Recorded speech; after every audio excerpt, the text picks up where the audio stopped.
Well, this is an exciting subject to be talking about today, Bruce. This is childhood programming, and we have children, and we know how our raising of ourselves were, and it does make a difference, doesn't it? Now, patterns of behavior in the family leech off onto the children, and they sort of emulate their parents if it's a good model, and sometimes if it's a bad model, they will emulate some neighbor who's got a better model because they realize this isn't working.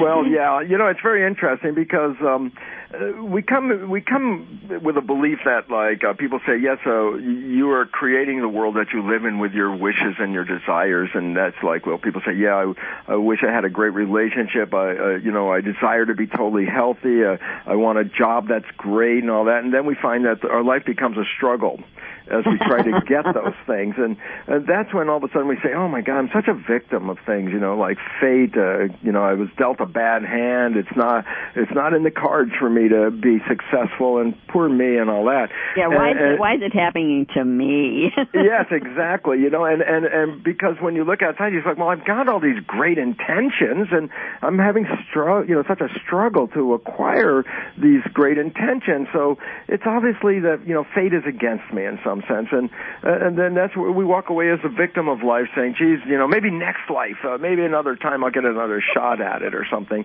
That's true. It is, and everyone's caught up in all this stuff, and the issue about this is once you buy this character victim that it forces outside of your control your life, then we sort of give up a lot of the energy and purposeness of our life as we go, it's just not going to happen.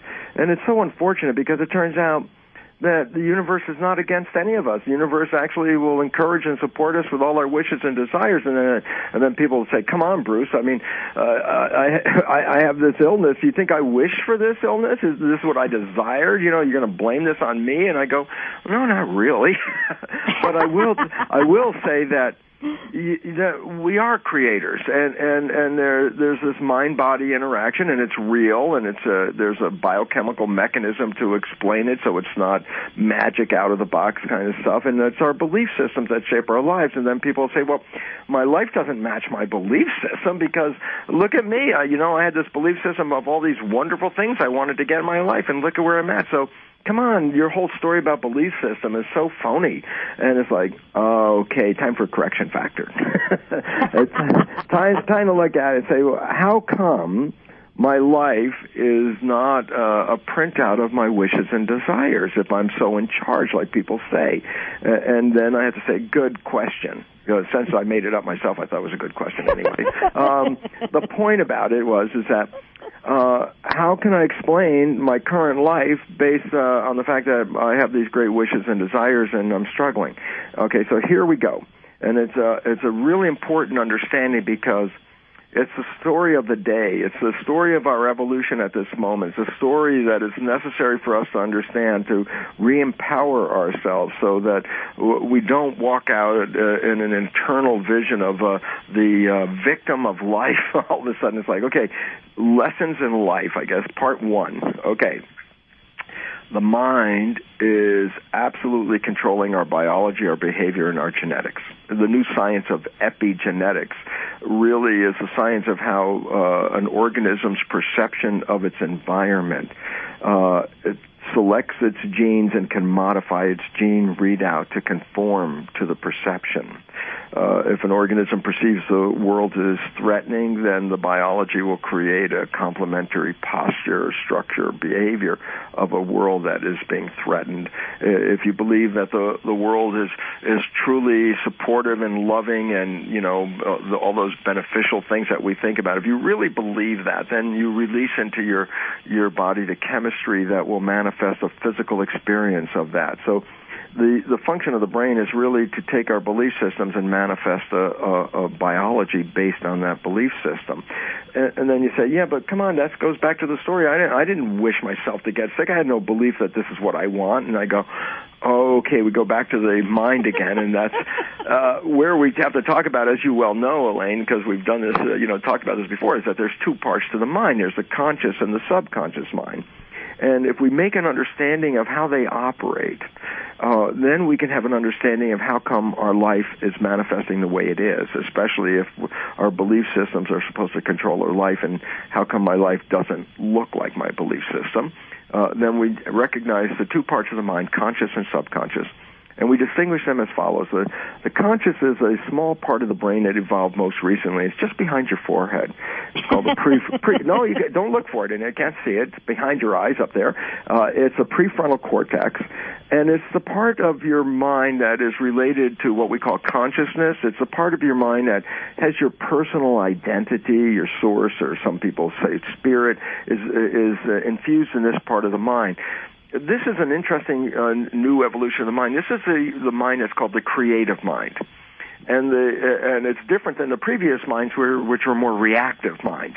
The creative mind works in a very important process, and that is the conscious mind is not time-bound, meaning with the conscious mind, we can think into the future. I say, so Elaine, what do you think about, what's happening next Saturday? And then you can visualize next Saturday with that conscious mind. And I say, oh, remember last year in June when we did this? And then your mind could go back to June. Or if I say, listen, solve this problem, and then all of a sudden your conscious mind goes up in your head somewhere and is in a room solving a problem. So your conscious mind can flit about. And it's your conscious mind. It's creative for a simple reason. If I ask you what you're going to do next Monday, since obviously Monday's not here yet, then whatever answer you give me has to be a creative answer because it's not even here. So, the conscious mind is creative. Okay, and I go, so what about the other mind? I go, here's the other mind. It's the original brain structure that was here before consciousness evolved. It's called, in our current state, the subconscious mind. It's 1,000,000 times more powerful than the little puny little conscious mind at the front edge of your brain, because it's the rest of your brain. It's the subconscious mind. And I go, well, what about the subconscious mind? I go, the subconscious mind is time-bound. It only lives in the present moment. The subconscious mind doesn't see a future or a past. It just operates at whatever is happening at the moment. I mean, so when you go to lower organisms that don't have the conscious mind, they live at the moment. They're you don't see the lizard thinking, on Wednesday I'm going to go do this. It's like, I'm living right now. That's all I have is right now. So the subconscious mind is always in the present moment. And the relevance about that is, if you learn something 50 years ago in your subconscious mind, if you ask your subconscious mind, when is that program operating, or when did you get it? It's like right now. It's operating right now. It doesn't know that it was 50 years old. It's the current program. That's all it knows. So the subconscious mind is always in the present moment. And the subconscious mind is not creative. It has a little creativity to it, but it's primarily habitual, meaning that's the mind that has all our habits. And you say, what are your habits? Well, I say, walking is a habit. Meaning that if you had to use your conscious mind to walk like you did, you were trying to do when you were very young, is trying to integrate when you were trying to stand up, which muscles to contract as you started to teeter-totter and try to stay stable. You were learning how to adjust the muscles to stand up and to walk. So in the beginning part, it was a learning process. You didn't know how to walk, and you had to learn it. But now, once you learned it, you didn't have to go back every day and learn it again. You can get up and walk. You don't even think about it. It's like I don't say, if I want to go to the refrigerator get something yummy out, I don't say, okay, left foot, right foot. You don't even think about it. It's a habit. And it goes to the extent of something like walking to even driving a car. When you first got your driver's license, you didn't know how to drive the car. We talked about this before. Yeah. So basically, it says that that habits can be very complex, from walking to driving a car to the job that you do to the way you behave, because that's just a habit. You push the button, you play the habit. So I say, conscious mind, no time limit. Thinking into the future, the past, very creative. Conscious mind, wishes, desires, aspirations, what you really want from life. Subconscious mind, in the present moment only. Programs, push the button, play the program, push the button again, play the same program again, push the button again, same program. So it's habits. And then I go, okay, here's the issue. We believe just in our hearts and our minds that we are leading our lives based on our wishes and our desires. I wish to be healthy, or I wish to have a great relationship, I wish to have a good job. So I'm thinking, okay, I'm moving forward with this intention, and this is what I want. And then we find struggles and, difficulties in acquiring or experiencing what we want. And then we go, gosh, oh man, it's just not in my fate to have these things. The cards are against me. It's the universe is not supporting me because obviously this is what I want and I don't have it. So there are forces that are against me. And then I go, okay, correction factor time. The conscious mind has those wishes and desires. We now know from neuroscience that the conscious mind only operates 5% of the time. Meaning 95% of your life is coming from the subconscious. You say, but how come? And then I go, remember that the conscious mind can move all around? Well, the moment the conscious mind is not paying attention to the exact where you are at the minute and your conscious mind is thinking about something, by definition, it's not paying attention. And when it's not paying attention, that's when the subconscious takes over the operation. But when the subconscious, when the subconscious takes it over, it does so with the habits and the programs built into it. So, and it's called subconscious for a reason, below consciousness. And we talked about this before, but it's good just to say the same story again, is that the significance is that when we're using the subconscious, we're unaware of those behaviors.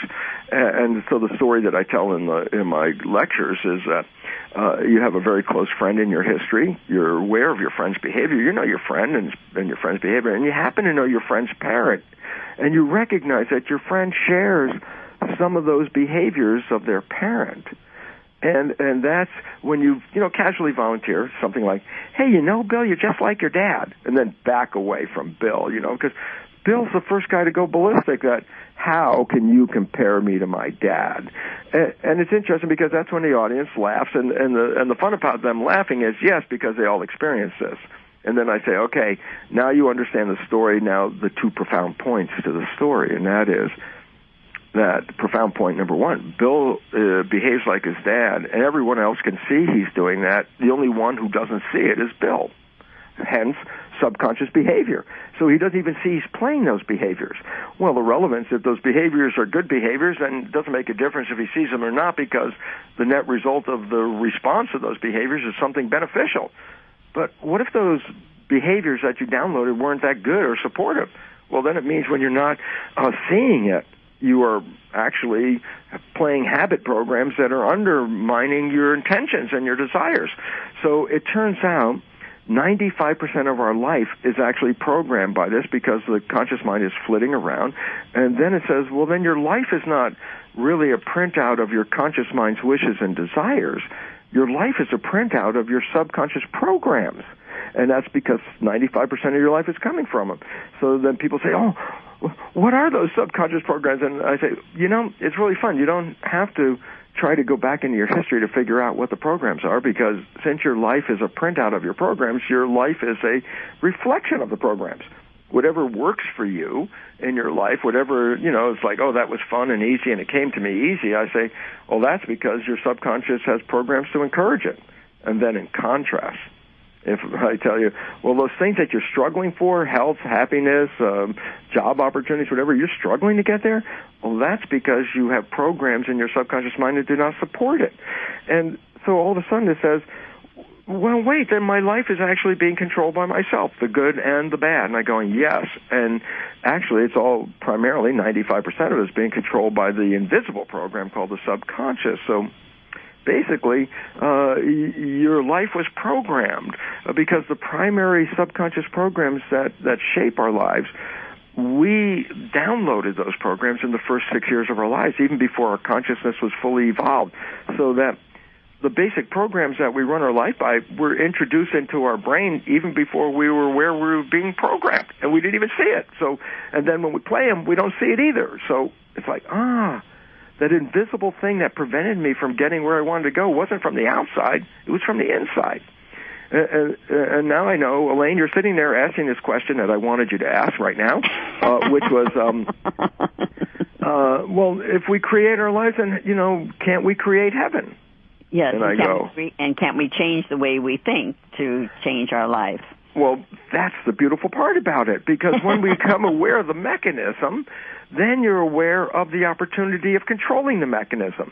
Right. If you're not aware of the mechanism, then it's all invisible. It's like, wow, look at life is happening, and it's not what I wanted. And I go, well, now, but if you understand the mechanism, then that means you can get in and adjust and play with the mechanism. And so it's interesting because most people out there listening right now, I'm going to make a suggestion that there was perhaps a time in your life where you actually experienced what I would say heaven on earth. And I mean that at this point of saying that at this time you were as healthy as you could ever imagine being. You were filled with energy beyond anything you could imagine having. That life was so beautiful that every day was so fabulous, and you look forward to the next day, and I go, well, that's like heaven on earth. I would think that would be a good example of it. And then ask me the question, when was that? Go ahead, Elaine. Ask me a question. I'll answer a question. Yeah. When was that, Bruce? Oh, great question, Elaine.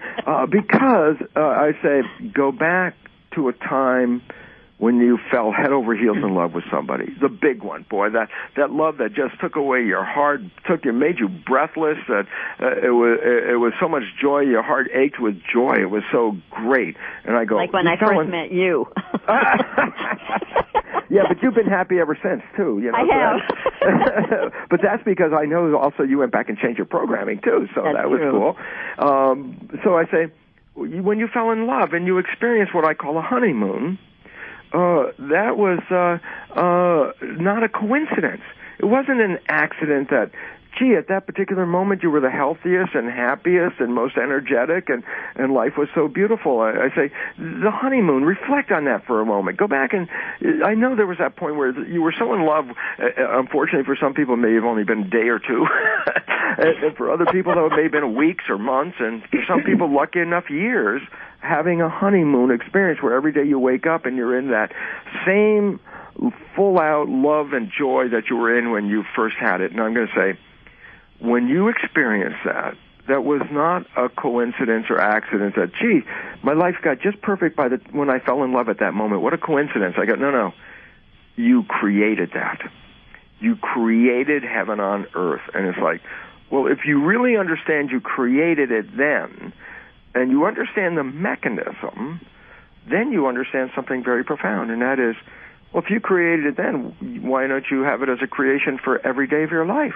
Why can't every day of your life be as healthy and energetic and exciting as the honeymoon? The answer is, there's no reason why it can't be. You did it before. But if you didn't understand how it happened, then there's a mystery, of course, and then there's also, it was just a coincidence that I happened to be in that great shape at that moment. I'm going, okay, let's understand how it happened. Because if we explain how it happened, then we are given an opportunity to say, well, can I create that every day? And I go, absolutely. You can have that every day of your life. And okay, so we go, okay, tell me the rules of the honeymoon. Yeah, right. Here they are. Okay. I said that 95% of our life is coming from the invisible habits that play automatically from the subconscious as our conscious mind is wandering all the time. I mean, just think about it. You're driving the car. You're not even thinking about driving the car. You're thinking about where you're going or what you're going to do or what happened last night or what's going to happen tomorrow. So you're even driving the car, and my analogy to the subconscious, or not analogy, my story of subconscious and the invisible nature of it is, take the car driving thing. I say you're in the car with a friend. You're having a great conversation. It's so deep into that conversation that at some point you actually look out the window and it dawns on you that you haven't really paid attention to the road. I know. You know that. I know that. It happened to me yesterday. I was driving. I didn't have anybody in the car with me, but my mind started wandering, and then when I came back into my body, and I was like, who was driving the car? Well, how did I get here from there? Because I don't remember passing that street. That's why this is a great story for a simple reason. Because I could say, well, so what were you thinking about? And you could probably say, well, I was thinking about this or this. Or if you had a conversation with somebody, I'd say, what did you talk about? You could go, yeah, we talked about this and this and this. And I go, great, you can tell me what you were thinking about. You can tell me what you were talking about. But then if I say, well, during that time period, as you mentioned, I said, well, tell me what happened on the road. And you go, well, I didn't see it. I was in the conversation. I was deep in thought. And I go, okay, this is the instruction story for what does it mean? It says, when your mind is wandering and your life is now operating from the habits in your subconscious mind, by definition, you can remember what your conscious mind was working on, but you didn't observe the stuff that the subconscious was doing. So when the subconscious was driving the car, you didn't observe the details of driving the car. And if I say, then what was on the road during that last 5 minutes? You go, I don't know. I was in conversation or wherever. And I go, okay, this is a story about why we don't see the subconscious's action because the conscious mind is busy. So now I say, okay, that's the problem with our life because 95% is coming invisibly from the subconscious programs, and these programs were mainly downloaded by observing our family and our community and through the education we got in the first 6 years. And so these programs are other people's belief systems that we were fed, and they became part of our habit system. And so we live according, when we're not paying attention, we're playing habits and lifestyles of the other people, not ourselves. We're playing the ones we downloaded. And we didn't see it, so it was invisible. So if we got a bad program from our parent and we're playing it, it could be sabotaging us. And yet, when we're playing the program, we didn't see it, so we didn't see that we were shooting ourselves in our own foot. So the failure to get to where we were going wasn't because of outside forces. It was because of the invisible subconscious behavior. Now I go, okay, go back to the honeymoon. And I go, yeah, okay, so what happened? I say, think about it this way. The day before you met that special person that came into your life, I say, okay, how long did it take you to get dressed to get out of the house? And you go, oh, geez, I got up, I got dressed in 10 minutes and I was on the way to work. And I say, even when you were getting dressed, were you focusing on that? And you go, no, I was getting dressed. I was thinking of the things I had to do during the day or what I just heard on the news or whatever it was. And I just got dressed because it was a habit. Getting dressed is behavior from the subconscious mind because you do it every day. Mm-hmm. And I go, okay, so yesterday it took you 10 minutes to get dressed to go out of the house to go to work. And then I say, you're getting dressed tonight for a date with this person that just rocks your entire life. And you were thinking, I want to be with this person. So I say, okay, now you're getting dressed to go on a date. And I say, how long does it take you to get dressed? And all of a sudden you realize a hell of a lot longer than 10 minutes. And I go, yeah, but it may take you 2 hours. For the women, it takes much longer than it does. And I say, well, why did it take you 2 hours to get dressed tonight and only 10 minutes to get dressed yesterday? And the answer is, tonight I'm not getting dressed by habit. Tonight I am looking into the mirror. I'm looking at myself. That's physically saying I'm being self-conscious. I'm watching myself. And therefore, when I get dressed, I am making sure that it's going to pass the review of my conscious mind. My conscious mind says it's got to be just perfect. This is the way I want it because I'm going to meet this person. Subconscious mind says, hey, get your clothes on. You got to get out of the house. And so the conscious mind doesn't even let the subconscious get into the program. The conscious mind is dealing with this. And now it's a 2-hour process because you're going to have to meet the desires and wishes and aspirations of the conscious mind. So I say, so I got dressed a hell of a lot better tonight than I did yesterday. And I go, yeah, you look really great tonight. Not as much as yesterday, but today, I wasn't so good, but now look at you. And then I go, okay, cool. Now I'm at the dinner table and I have this date across the way from me who I'm so longing for. I so want. And so what am I going to do? I'm selling myself as, look at me. This is a prize. You want this prize. So if I'm going to sell myself, then I got to make sure that I'm offering what is prize material. So I say yesterday I was talking with my friends and whatever I was thinking just came out of my head and the words came out. It's like, so you weren't thinking exactly about the words. So the way you were speaking was sort of just a habit. That's the way you speak. I go, yeah. And I go, where'd you get some of the habit? Well, obviously, a lot of it was programmed by my dad or something like that. And it's like, and I say, do you like the way your dad dealt with your mom, let's say? Was he the best and most loving? And would, he attract the woman that you see on the other side of the table? And the answer is not really. So I'm not going to let my habit mind, which I got programmed by my parents, do the conversation tonight. Tonight I've got this beautiful woman sitting across the table, and guess what?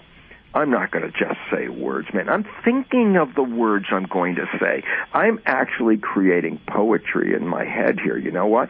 Because when I say this to this woman, I want her to swoon and fall across the table like, like that, you know? So it's like, then I'm not going to rely on habit. I'm going to think of the words because I want them to come out the way I want them to come out to represent who I think I am. So I say, you're creating with your conscious mind and using your wishes and desires as the format or the template of what you're creating, and you're not relying on the habit mind that was programmed by other people. And so all of a sudden I say, guess what?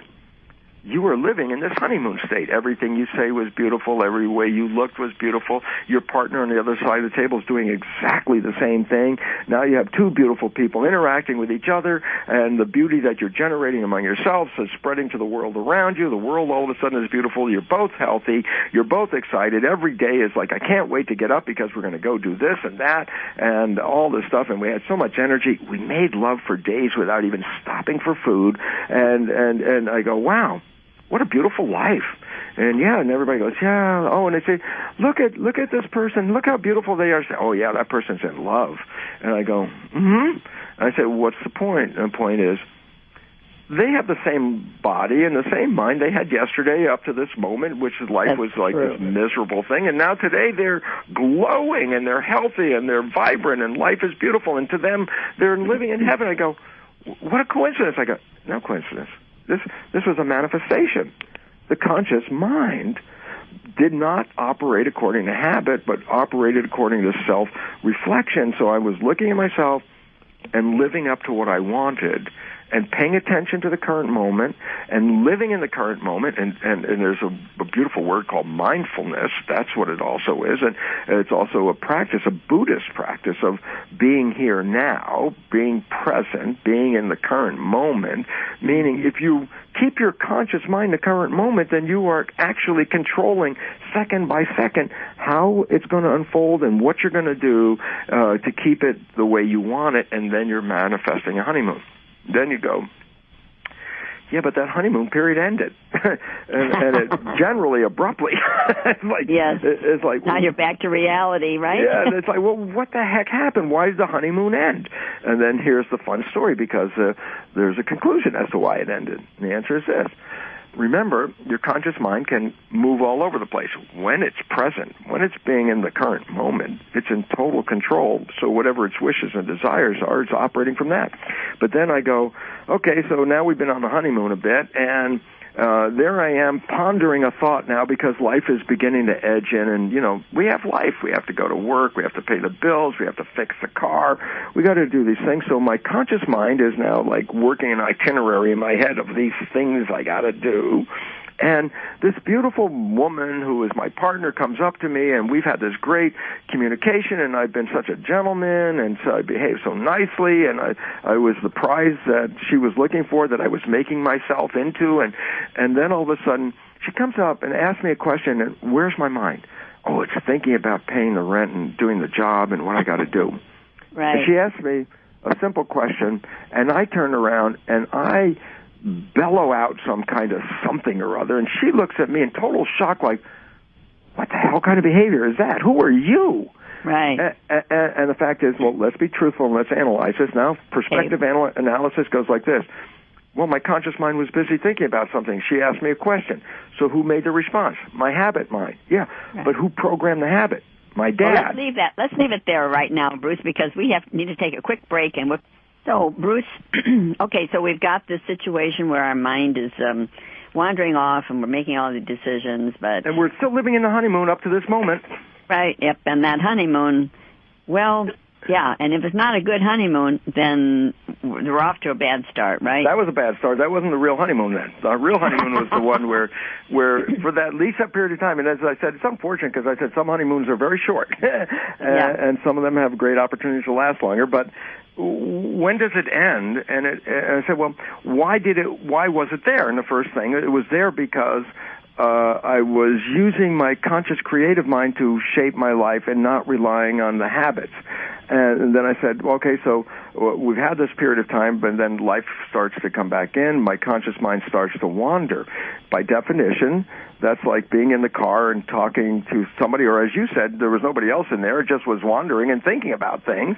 And that meant at that moment when you were driving the car, you were doing it with a subconscious behavior. And I go, yes, at that moment, if you're thinking about something like fixing your own car or going to the job or doing something, and your partner comes up and asks you a question, and then I say, when you make a response, are you making it with your conscious mind or your subconscious mind? The answer is, of course, you're making it with a subconscious mind, because that's the one that's being in the present moment, while the conscious mind is off on a time travel thinking about something. And then I say, well, then when you use your subconscious mind to make a response to your partner, is that your behavior? And I go, no, the subconscious was programmed by observing your parents primarily. So, in fact, when you're not paying attention, all of a sudden your behavior turns into perhaps, let's say, your father or your mother's behavior. And I go, well, that behavior wasn't in the relationship up to this moment, because when you were being present, you never used that program behavior. Now, all of a sudden, your partner comes up, asks you a question, you turn around, and your behavior is totally different. And the answer is, yeah, it's totally different because it's not yours. It was programmed by your parents. So there's this big shock on your partner's face, looking at you like, what kind of behavior is that? Because they've never seen it up to this moment. That was because the honeymoon, you weren't using that.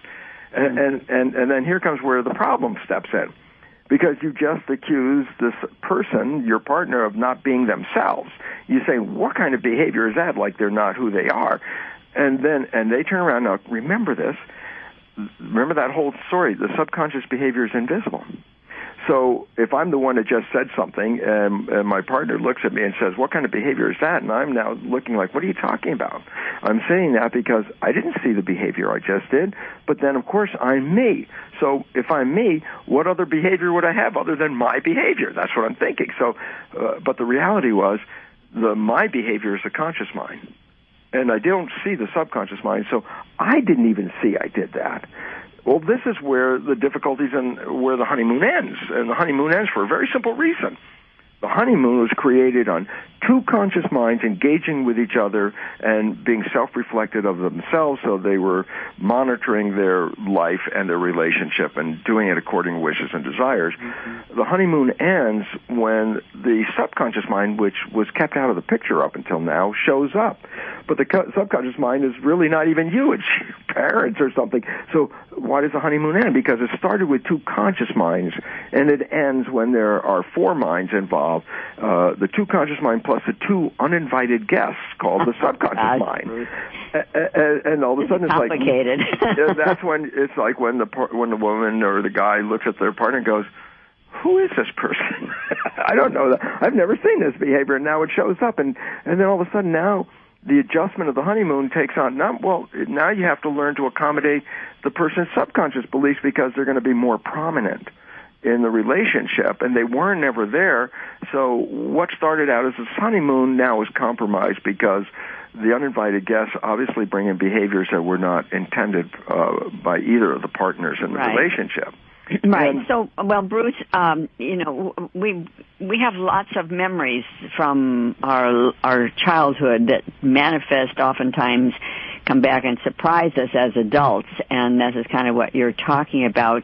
But, some families were not happy. Some had a lot of violence going on, or they were getting spankings all the time, or they were being restricted. Or illnesses, Elaine. Let me just bring this in, because I want people to just think about this point. It's been recognized that when children are adopted into families that have cancer running in them, that the adopted child can get the same cancer with the same propensity as any of the natural siblings. Very important point. What does it mean? The cancer wasn't genetic. It was a behavioral unconscious programming that precipitates it, so that a child with totally different genetics comes in the family, learns the behavior, and ends up with the cancer. And so it's not just the abusive things that come out vocally, but it's behavioral programs that are not supportive are also learned, and these behavioral programs disrupt the physiology and cause the illnesses. So that is handed down just as much as a behavioral program of how someone talks to somebody else, for example. So it's really important for us to hang out with people who are uplifting and honor you as a beautiful person, and yet you are filled with those kinds of thoughts, and then that kind of reinforces it. I presume we have the ability, obviously, to change all of that behavior. Absolutely. And your point about hanging out with people, well, it works, and this is a very critical point. It works when both you and the people you hang out with are aware of the unconscious programmings that show their ugly head every now and then.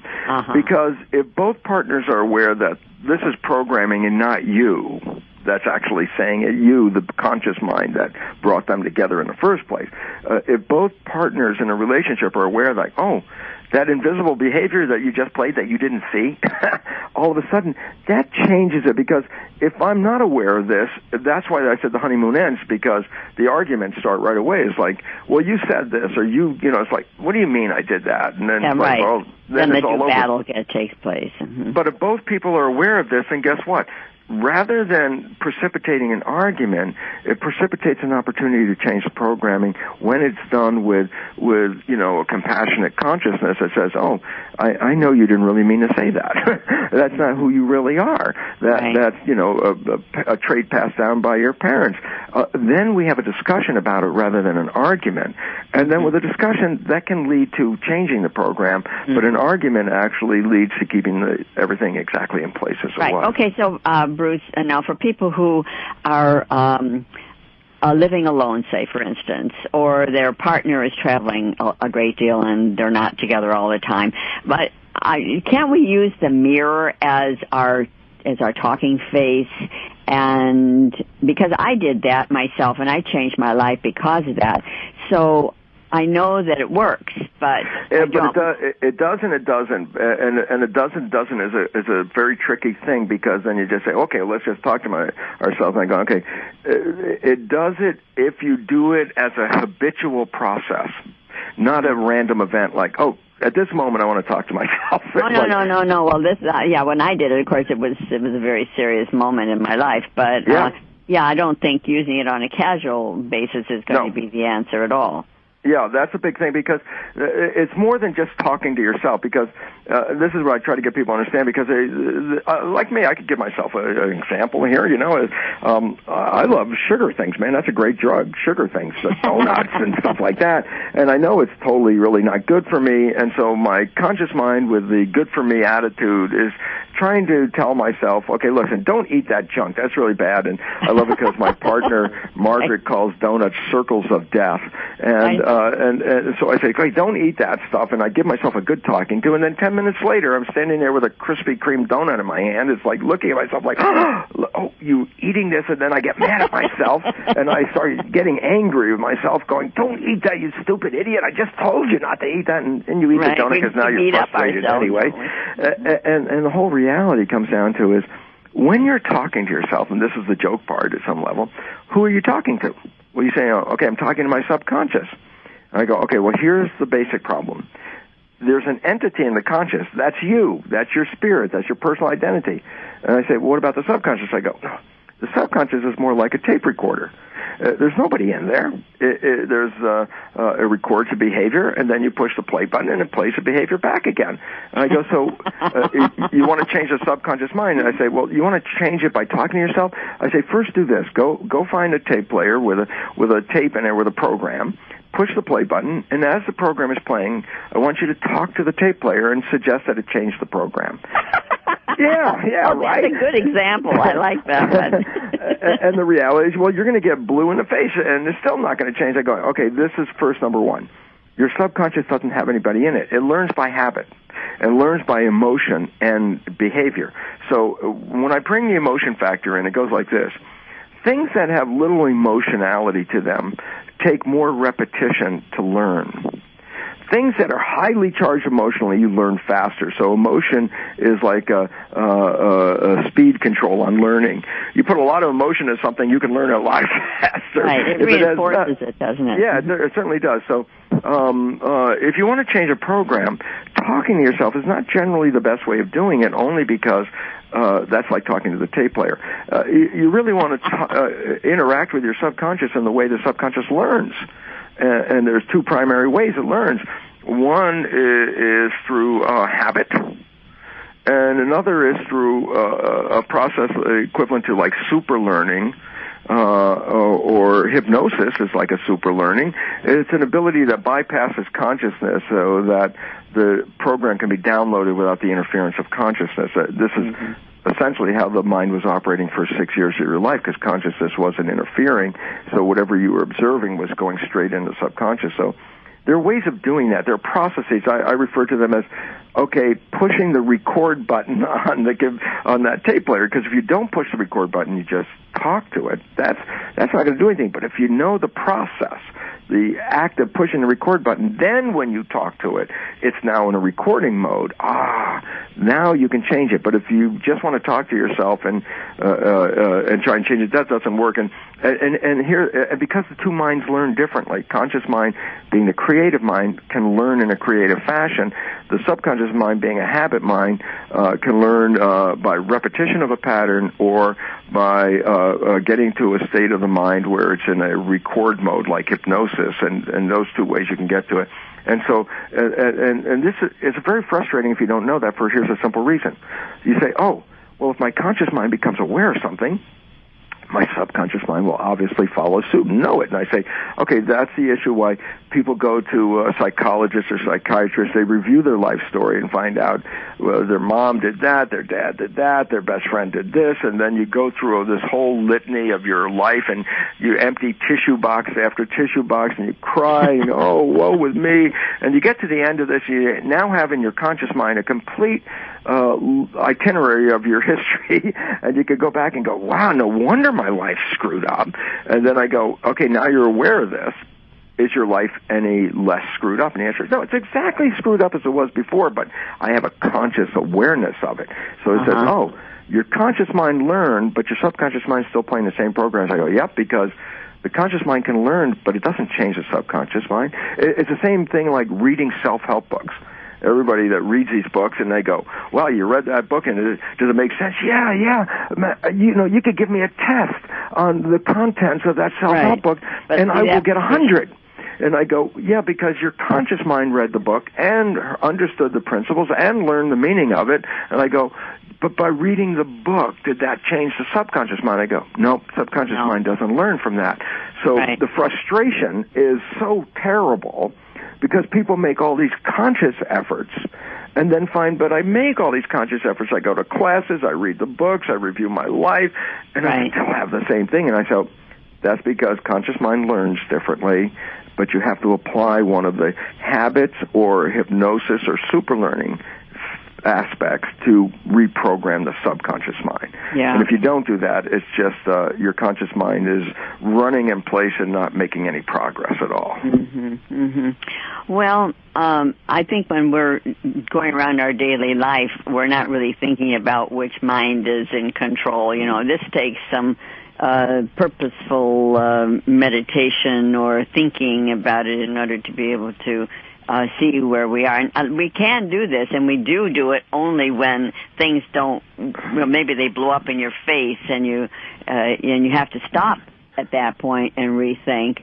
But I don't know, Bruce, in our daily life, whether people are going to be paying that much attention. But I do think what you're saying is that it takes something where we stop and say, I don't like the way my life is going. Gee, I'm sorry, I said that to that person. You know, it takes almost a shock, it seems to me, to bring us to that place where we're willing to do the deep work.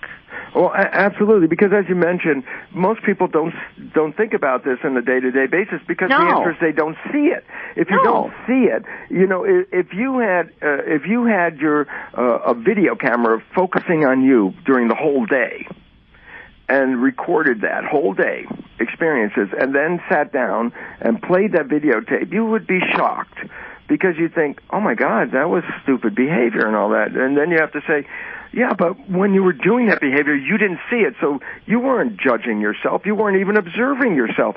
So it's invisible, and that's why until we stop and own that it's invisible, it's the first time that we have to stop and say, well, if it's invisible, then I must do some kind of other process to see what I'm doing, or I have to change it. And it's fun because you might have to say, well, geez, I don't know what those programs are in my subconscious mind. And then I go, well, here's the fun part. And the fun part is if 95% of your life is being controlled by your subconscious mind, then here's a simple truth. Your experiences and what you have going on in your life is a printout of your subconscious programs. And what that means is simply this. The things that work for you because the programs in the subconscious mind support those things. But the things that you struggle with, the things you have a hardship over, the things that aren't working right, those are also programs in your subconscious mind, and it's not the outside forces. They're limiting beliefs that are invisible when you play them, that prevent you from getting to where your desires and wishes want to go. So it basically is fun. It says, you don't have to go and review a life history to find out what's in your program. You are the program. You see it. So it makes it easier if you want to make those efforts and those intentions to change it because you know what you need to change. It's right in front of your face. Mm-hmm.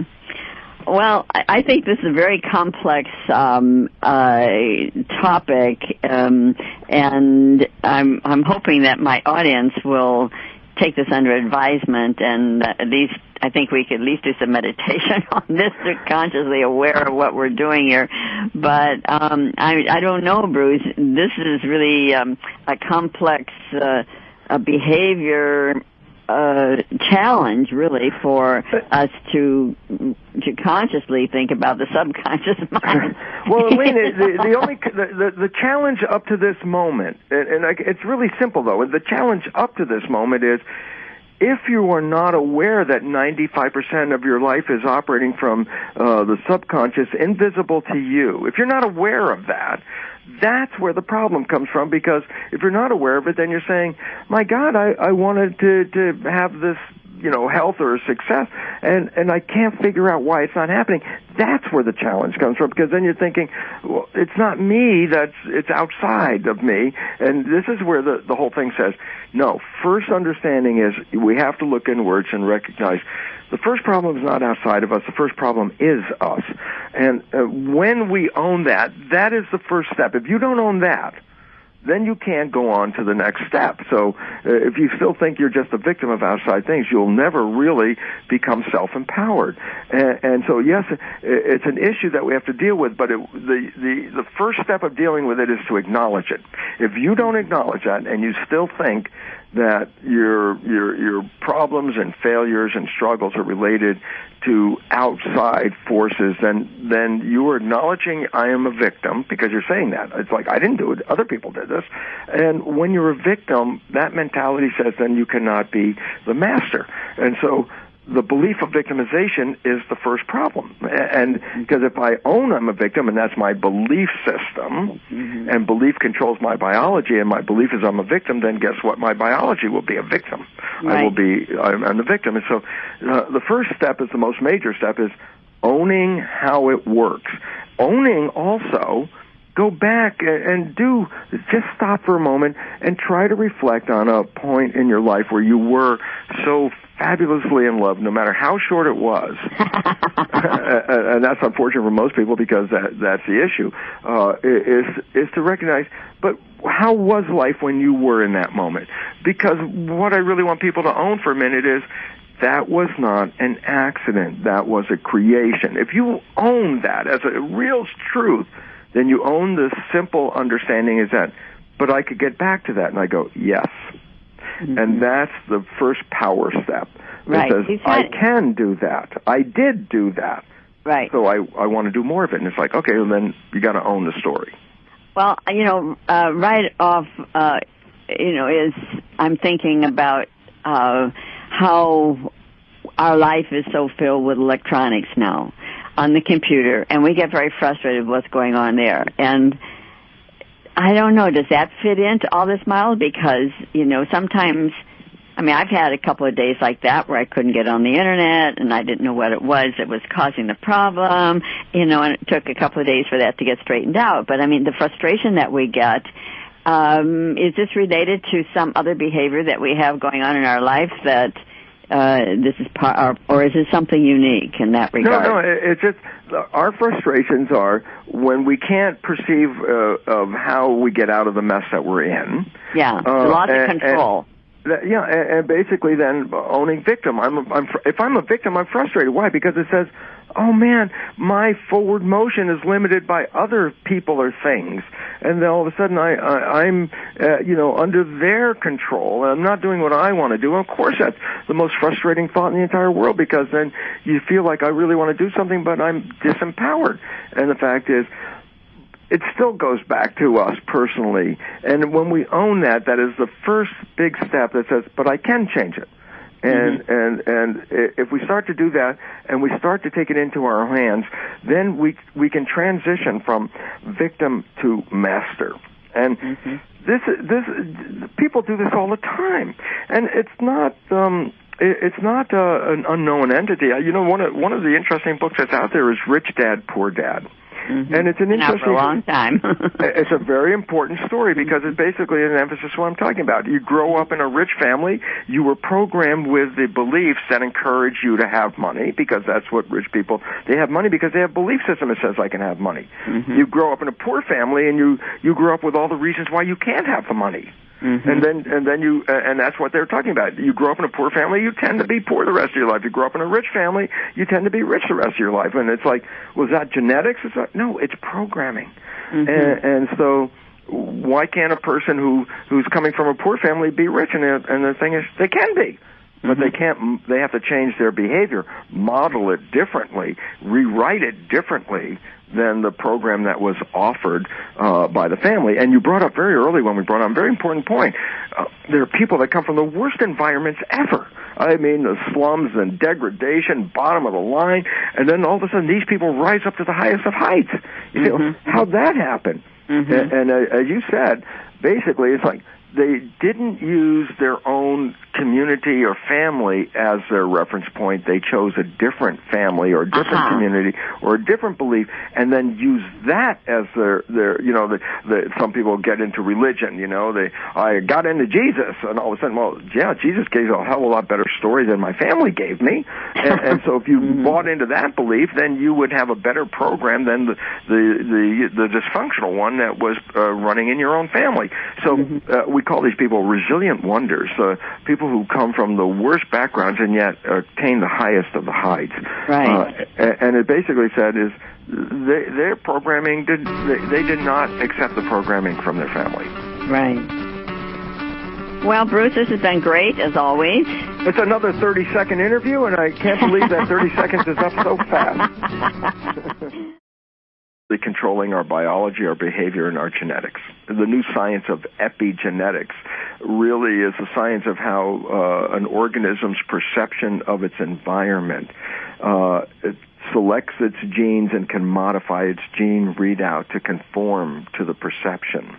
If an organism perceives the world as threatening, then the biology will create a complementary posture, structure, behavior of a world that is being threatened. If you believe that the world is truly supportive and loving and, all those beneficial things that we think about, if you really believe that, then you release into your body the chemistry that will manifest a physical experience of that. So the function of the brain is really to take our belief systems and manifest a biology based on that belief system.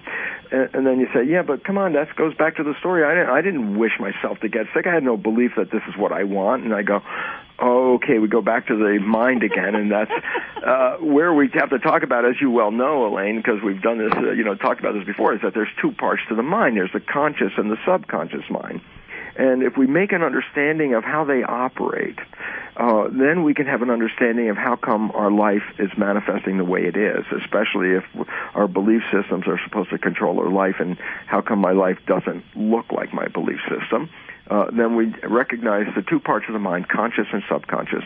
And we distinguish them as follows. The conscious is a small part of the brain that evolved most recently. It's just behind your forehead. It's called the no, don't look for it, and you can't see it. It's behind your eyes up there. It's a prefrontal cortex, and it's the part of your mind that is related to what we call consciousness. It's a part of your mind that has your personal identity, your source, or some people say spirit, is infused in this part of the mind. This is an interesting new evolution of the mind. This is the mind that's called the creative mind. And it's different than the previous minds, which were more reactive minds. The creative mind works a very important process, and that is the conscious mind is not time-bound, meaning with the conscious mind, we can think into the future. I say, so Elaine, what do you think about, what's happening next Saturday? And then you can visualize next Saturday with that conscious mind. And I say, oh, remember last year in June when we did this? And then your mind could go back to June. Or if I say, listen, solve this problem, and then all of a sudden your conscious mind goes up in your head somewhere and is in a room solving a problem. So your conscious mind can flit about. And it's your conscious mind. It's creative for a simple reason. If I ask you what you're going to do next Monday, since obviously Monday's not here yet, then whatever answer you give me has to be a creative answer because it's not even here. So, the conscious mind is creative. Okay, and I go, so what about the other mind? I go, oh, here's the other mind. It's the original brain structure that was here before consciousness evolved. It's called, in our current state, the subconscious mind. It's 1,000,000 times more powerful than the little puny little conscious mind at the front edge of your brain, because it's the rest of your brain. It's the subconscious mind. And I go, well, what about the subconscious mind? I go, the subconscious mind is time-bound. It only lives in the present moment. The subconscious mind doesn't see a future or a past. It just operates at whatever is happening at the moment. I mean, so when you go to lower organisms that don't have the conscious mind, they live at the moment. They're you don't see the lizard thinking, on Wednesday I'm going to go do this. It's like, I'm living right now. That's all I have is right now. So the subconscious mind is always energy and purposeness of our life as we go. It's just not going to happen. And it's so unfortunate because it turns out that the universe is not against any of us. The universe actually will encourage and support us with all our wishes and desires. And then people will say, come on, Bruce, I mean, I have this illness. Do you think I wish for this illness? Is this what I desired? You're going to blame this on me? And I go, no, not really. But I will say that we are creators, and there's this mind-body interaction, and it's real, and there's a biochemical mechanism to explain it, so it's not magic out-of-the-box kind of stuff, and it's our belief systems that shape our lives. And then people say, well, my life doesn't match my belief system because look at me, I had this belief system of all these wonderful things I wanted to get in my life, and look at where I'm at. So come on, your whole story about belief system is so phony. And it's like, okay, time for correction factor. It's time to look at it and say, well, how come my life is not a printout of my wishes and desires if I'm so in charge, like people say? And then I have to say, good question. Since I made it up myself, I thought it was a good question anyway. The point about it is that how can I explain my current life based on the fact that I have these great wishes and desires and I'm struggling? Okay, so here we go. And it's a really important understanding because it's the story of the day. It's the story of our evolution at this moment. It's a story that is necessary for us to understand, to re-empower ourselves so that we don't walk out in an internal vision of the victim of life. All of a sudden it's like, okay, lessons in life, I guess, part 1. Okay. The mind is absolutely... Well, this is an exciting subject to be talking about today, Bruce. This is childhood programming, and we have children, and we know how our raising of ourselves were, and it does make a difference, doesn't it? Now, patterns of behavior in the family leech off onto the children, and they sort of emulate their parents if it's a good model, and sometimes if it's a bad model, they will emulate some neighbor who's got a better model because they realize this isn't working. Well, yeah, it's very interesting because we come with a belief that, like, people say, yes, you are creating the world that you live in with your wishes and your desires, and that's like, well, people say, yeah, I wish I had a great relationship. I desire to be totally healthy. I want a job that's great and all that, and then we find that our life becomes a struggle as we try to get those things, and that's when all of a sudden we say, oh my God, I'm such a victim of things, like fate. I was dealt a bad hand. It's not in the cards for me to be successful, and poor me and all that. Yeah, why is it happening to me? Yes, exactly. And because when you look outside, you're like, well, I've got all these great intentions, and I'm having such a struggle to acquire these great intentions. So it's obviously that fate is against me in some sense, and then that's where we walk away as a victim of life, saying, geez, maybe next life, maybe another time I'll get another shot at it or something. That's true. It is, and everyone's caught up in all this stuff, and the issue about this is once you buy this character victim that it forces outside of your control your life, then we sort of give up a lot of the in the present moment.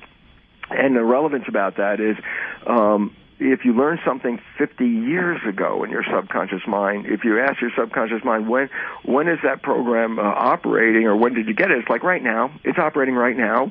It doesn't know that it was 50 years old. It's the current program. That's all it knows. So the subconscious mind is always in the present moment. And the subconscious mind is not creative. It has a little creativity to it, but it's primarily habitual, meaning that's the mind that has all our habits. And you say, what are your habits? Well, I say, walking is a habit. Meaning that if you had to use your conscious mind to walk like you did, you were trying to do when you were very young, is trying to integrate when you were trying to stand up, which muscles to contract as you started to teeter-totter and try to stay stable. You were learning how to adjust the muscles to stand up and to walk. So in the beginning part, it was a learning process. You didn't know how to walk, and you had to learn it. But now, once you learned it, you didn't have to go back every day and learn it again. You can get up and walk. You don't even think about it. It's like I don't say, if I want to go to the refrigerator get something yummy out, I don't say, okay, left foot, right foot. You don't even think about it. It's habit. And it goes to the extent of something like walking to even driving a car. When you first got your driver's license, you didn't know how to drive the car. We've talked about this before.